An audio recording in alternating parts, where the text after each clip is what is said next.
যারা খেতে পায় তারাই বেকার থাকে, আর যাদের পেটে খাবার জোটে না তারা কখনো বেকার থাকে না, তারা ঠিক নিজের পায়ে দাঁড়িয়ে যায়। কথাটা নিশ্চয়ই বুঝতে পারলেন না?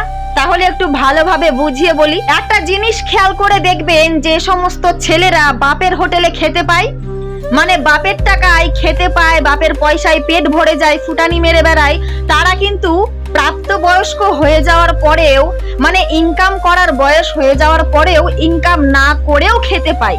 তাদের ইনকাম করার আর প্রয়োজন পড়ে না, কারণ তারা তো বাপের পয়সায় খেতে পাচ্ছে। তাদের মাথায় অত আর টেনশন থাকে না যে তাদেরকে ইনকাম করতে হবে। সেই জন্য সেই ছেলেগুলো বেকার থেকে যায়। আর যে সমস্ত ছেলেগুলো বাপের পয়সায় খেতে পায় না, বাপের পয়সায় পেট ভরে না, ফুটানি মারতে পারে না, তারা দেখবেন বড় হওয়ার আগেই, মানে ইনকাম করার যে বয়সটা, সেই বয়সে যাওয়ার আগেই, মানে প্রাপ্তবয়স্ক হওয়ার আগেই, বাচ্চা বয়সেই ছোট থেকেই ইনকাম করতে শিখে যায়। কারণ তাদের পেটে খিদে থাকে। তারা এটা জানে যে সে যদি ইনকাম না করে, সে যদি রোজগার না করে, তাহলে তার পেট ভরবে না, এমনকি তার পরিবারেরও পেট ভরবে না। যারা বাপের টাকায় ফুটানি মারতে পারে না, যারা বাপের পয়সায় খেতে পারে না, সেই ছেলেগুলো দেখবেন অল্প বয়সেই নিজের পায়ে দাঁড়িয়ে যায়।